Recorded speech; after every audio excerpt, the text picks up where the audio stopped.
Salut! Ça faisait longtemps qu'on s'était pas vu, donc aujourd'hui on va parler du mercato du LOSC. Donc c'est pour ça qu'on a le... C'est assez logique, hein, on va pas se mentir, je pouvais pas faire plus logique que ça, je pense que c'est assez explicite. Ouais, on est d'accord, c'est assez explicite.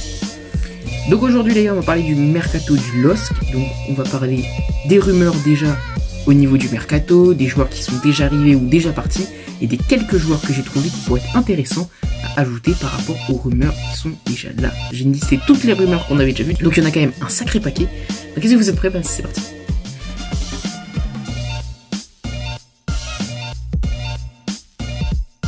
Donc déjà au niveau des transferts et des départs, côté arrivée au LOSC, nous avons Thiago Santos qui arrive en provenance d'Estoril pour un petit chèque de 6,5 millions d'euros. C'est un défenseur droit de 20 ans avec énormément de potentiel et qui vient donc certainement remplacer Zedatka qui a fait une première saison au LOSC complètement ratée et qui devrait sûrement partir au prochain mercato. Côté départ acté, on a Timothy Weah qui part à la Juventus de Turin pour un joli chèque de 12 millions d'euros. Donc, logiquement, vu que Timothy Weah était plutôt un latéral, c'est logique qu'on recrute derrière Thiago Santos. Au niveau des ventes prévues, on a déjà Jonathan David qui devrait sûrement partir cet été. Et le LOSC attendrait un chèque de 60 millions d'euros pour relâcher son attaquant canadien. Ensuite, au niveau des transferts possibles, on a aussi Carlos Baleba, le jeune milieu de terrain de 18 ans, qui pourrait déjà être transféré cet été dans un club de Première Ligue. On a 4 clubs de Première Ligue qui seraient intéressés par Carlos Baleba et qui seraient prêts à lâcher 30 millions d'euros pour s'attacher les services du jeune milieu de terrain. Ensuite, dans les départs possibles, nous avons Adam Ounas, qui a fait une première saison au LOSC très mitigée, qui a eu en plus des sorties médiatiques vraiment de qualité très médiocre et qui pourrait partir pour un chèque entre 5 ou 10 millions d'euros potentiellement par exemple vers l'Arabie Saoudite. Nous avons aussi Edon Zegrova, un joueur qui pourrait partir cet été, que je ne veux surtout pas voir partir, hein, qu'on soit clair, mais qui pourrait partir cet été, qui est dans les rumeurs de transfert. Et donc s'il devait partir, je pense qu'on pourrait en tirer un petit chèque de 15 millions d'euros, je pense. Il est par exemple courtisé par le Napoli en cas de départ de Irving Lozano. Côté transfuge, on pourrait aussi voir le départ de Gabriel Gudmundsson. Le Joker de luxe pourrait en effet quitter le LOSC. S'il venait à quitter le LOSC, on pourrait en tirer, selon moi, un chèque d'entre 4 à 7 millions d'euros. Ensuite, on pourrait donc imaginer le départ de Hakim Zedatka. On pourrait aussi en tirer, vu sa valeur marchande, entre 2 et 4 millions d'euros. Youssouf Yazici serait aussi en départ potentiel vers un futur club. En effet, il n'a jamais réussi à s'imposer au LOSC.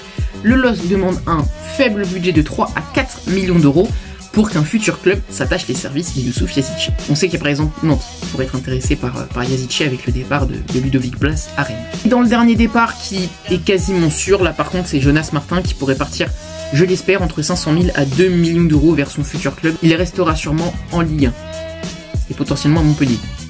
Voilà, côté départ.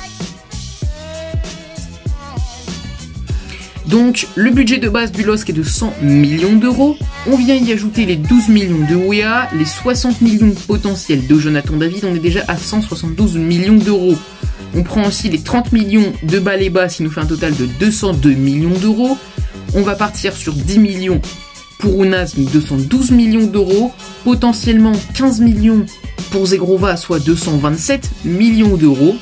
Gudmundsson pour 4 millions, 231 millions d'euros.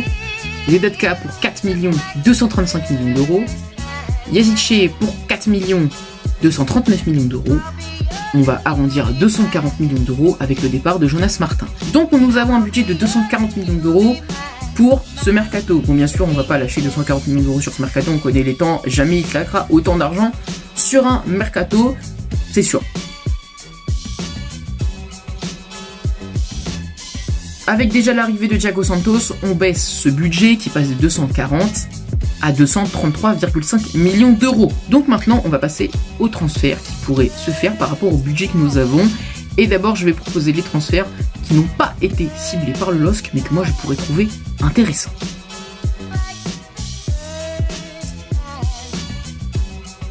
Donc dans les joueurs qui m'intéressent et qui sont hors rumeurs transfert, nous avons Youssef Maziz, milieu offensif du FC Metz qui évolue du coup en Ligue 2, qui a une valeur marchande de 1,5 million d'euros et qui en 31 matchs a marqué 8 buts et délivré 6 passes décisives avec le FC Metz. On pourrait donc espérer le recruter pour 3 millions d'euros, je pense. Ça pourrait être un budget assez logique pour s'attacher les services de leur milieu offensif, ce qui nous ferait du coup un budget encore de 230,5 millions d'euros. Ensuite, je serais assez intéressé par Jean Rissner Bellegarde, milieu central de Strasbourg, ayant une valeur marchande de 10 millions d'euros. En 30 matchs avec Strasbourg, c'est 1 but et 9 passes décisives. Alors je pense que Strasbourg ne le laissera pas partir pour une toute petite somme, donc si on voulait s'attacher les services de Bellegarde, je pense qu'il faudrait au moins lâcher 20 millions d'euros. Donc on tombe à 220,5 millions d'euros.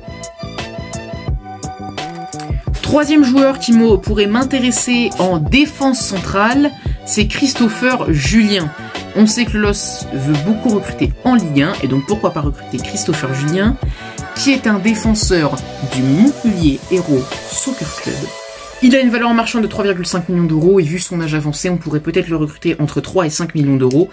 Donc, on va prendre une fourchette large, on va dire qu'on le recrute pour 5 millions d'euros. Il est en 30 matchs, délivré 2 passes décisives, et il a reçu 5 cartons jaunes.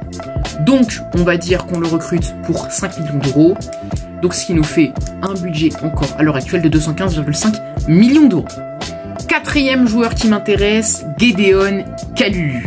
Joueur du FC Lorient avec une valeur marchande de 5 millions d'euros.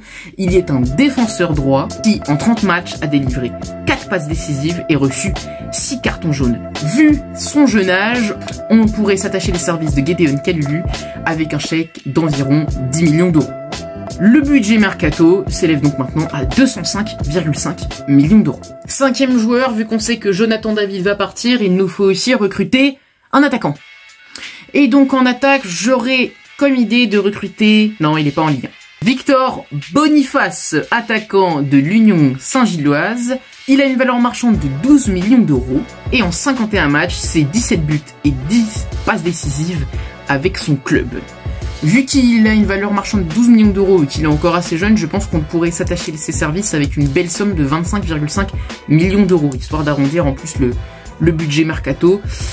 Voilà, je pense pour un petit chèque de 25,5 millions d'euros, on pourra peut-être pouvoir s'attacher ses services parce qu'il est jeune et qu'en plus, l'Union Saint-Gilloise ne voudra pas le laisser partir pour pas grand chose. Ensuite, je chercherai du coup à recruter un nouveau milieu central.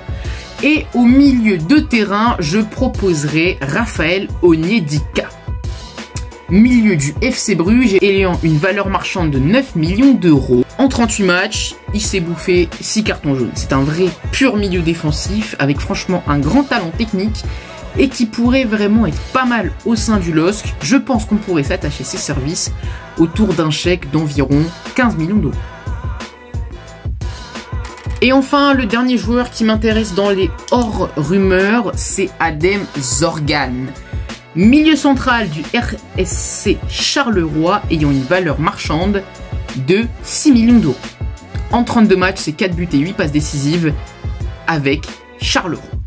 Donc franchement, de très belles statistiques. Un joueur avec une aisance balle au pied et une belle qualité technique, et qui n'a qu'une petite valeur marchande de 6 millions d'euros. On pourrait donc tenter de s'attacher ses services avec un chèque d'environ 10 millions d'euros.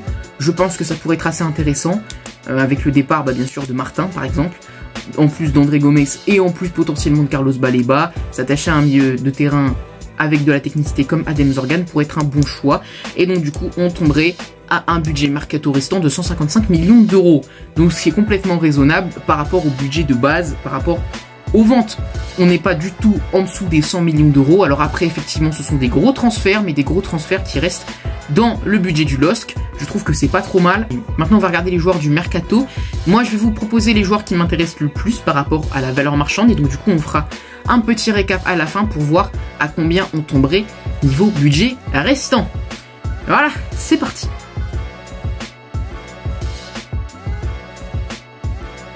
Maintenant au niveau des joueurs qui sont dans les rumeurs mercato, je vais tous vous les dire et à chaque fois je vous dirai si je compte les recruter ou pas. Je vous préviens tout de suite, dans tous ceux qui m'ont été proposés, je vais pas en recruter énormément, je vais en recruter franchement que quelques-uns. Donc voilà, on est parti. Je pense que je vais en rajouter un ou deux quand même. Donc je vais vous dire à chaque fois les joueurs qui ont été dans les rumeurs du LOSC.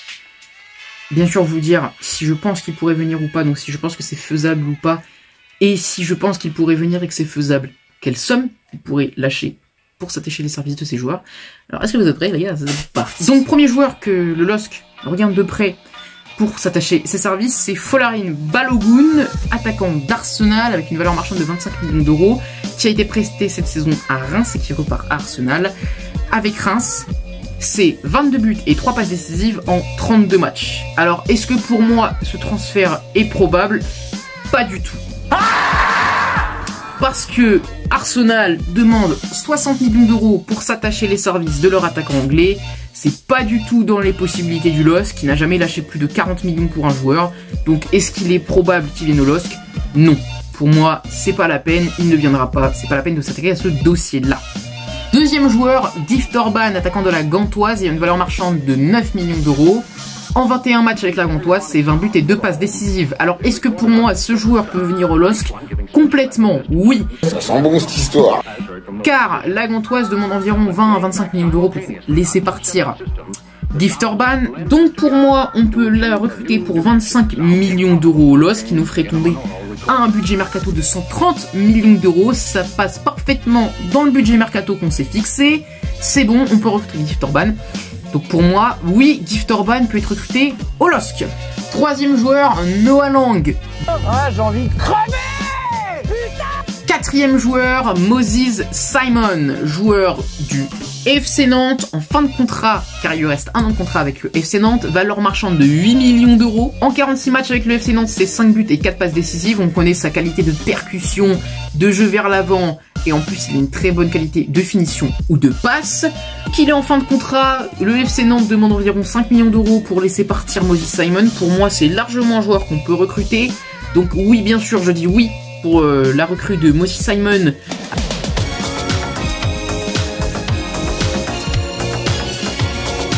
Avec le départ de Jonathan Bamba, ça va ajouter beaucoup d'explosivité, beaucoup de qualité offensive au LOSC. Donc je dis oui, automatiquement. Et donc du coup, le budget mercato descend à 125 millions d'euros. On est toujours dans les clous et on peut continuer le mercato.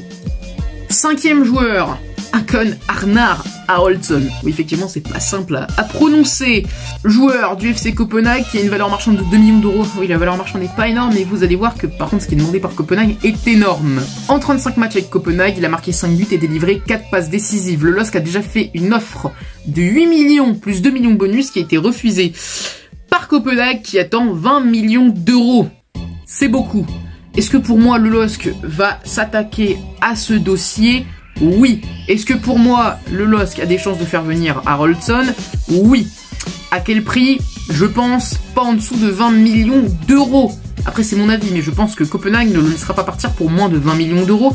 Ce qui fait donc tomber le budget mercato à 105 millions d'euros. On reste dans les clous et on peut passer à la suite de mon mercato. Sixième joueur, Habib Diallo, joueur du RC Strasbourg. C'est un attaquant qui a une valeur marchande de 14 millions d'euros et qui en 38 matchs a marqué 20 buts et délivré une passe décisive. Est-ce que pour moi, il faut s'attaquer à ce dossier?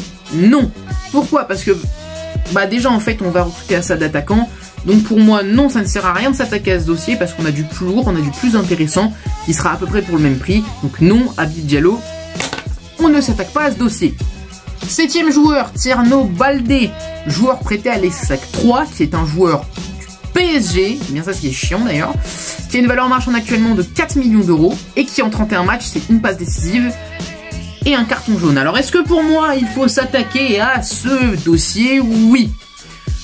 Parce que, on ne sait pas, peut-être que Diakité sera en centrale l'année prochaine, on a recruté Thiago Santos, mais pour moi, le dossier Tierno Baldé peut être un dossier très intéressant. Je pense qu'on peut recruter Tierno Baldé pour environ 10 millions d'euros.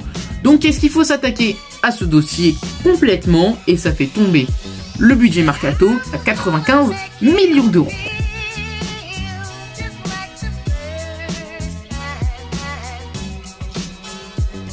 Joueur suivant, Maba Baldé, joueur aussi de l'ESSAC 3 qui lui n'est pas prêté. Voilà.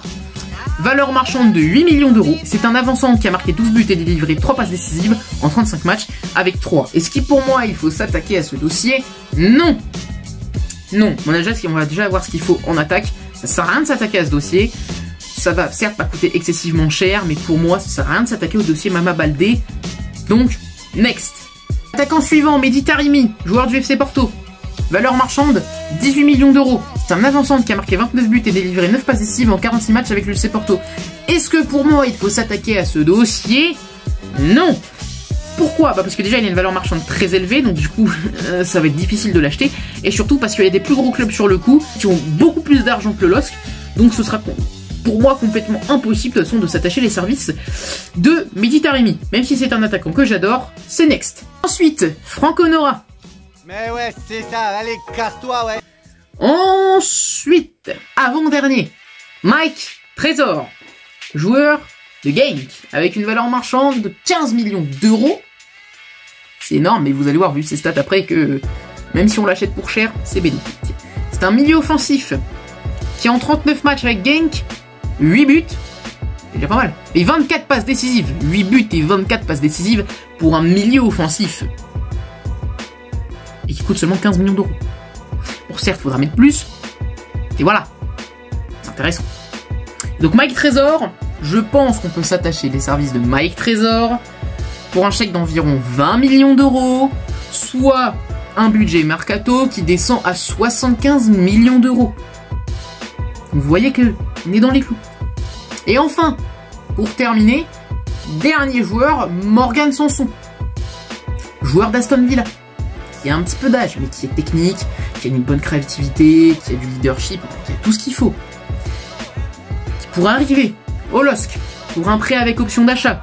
Alors l'option d'achat, je sais pas pour combien il serait, je pense 5 millions d'euros, un truc comme ça. Et de toute façon, on ne payerait pas à ce mercato-là. Ça sert à rien que je mette un budget. On ne payera pas à ce mercato-là. Voilà. Donc, il pourrait arriver. Cette saison avec Montpellier, il a mis un but et délivré 2 passes décisives en 18 matchs. Alors est-ce que c'est un joueur intéressant? Oui. Est-ce qu'il faut s'attaquer au dossier? Oui. Parce qu'avec le départ de Baleba, le fait que André Gomes soit déjà parti, il va manquer du monde au milieu de terrain. Donc est-ce qu'il faut s'attaquer au dossier de Morgan Sanson et potentiellement s'attacher les services de l'ancien Marseillais? Oui, complètement. Il faut s'attaquer aussi à ce dossier. Donc si on fait un récapitulatif, je voudrais m'attaquer au dossier de Maziz, de Bellegarde, de Christopher Julien, de Gédéon Kalulu, de Victor Boniface, de Onyeka et de Adem Zorgan, ainsi que dans les rumeurs d'Yves Torban, Moses Simon, Haraldson, Tierno Baldé, Morgan Sanson et Mike Trésor. Ce qui nous fait un budget de base de 240 millions d'euros et un budget final de 75 millions d'euros. Soit, j'ai réussi mon coup et ça rentre dans le budget. Voilà. Donc dites-moi ce que vous en pensez en commentaire. Je vais vous laisser un tout petit, en fait une composition d'équipe potentielle juste après cette vidéo pour que vous puissiez me dire ce que vous en pensez avec un petit fond musical, voilà. Et ceci terminera la vidéo. Donc j'espère qu'elle vous aura plu. Si c'est le cas, n'hésitez pas bien sûr à liker, commenter, partager et vous abonner à la chaîne. Aussi, pensez à rejoindre mon serveur Discord qui sera dans la description. Ça, c'est aussi très important pour moi. Voilà, en fait, ce serveur Discord vous permettra de pouvoir suivre l'actualité de mes chaînes et aussi pouvoir, voilà, discuter tranquillement avec les autres gars du Discord.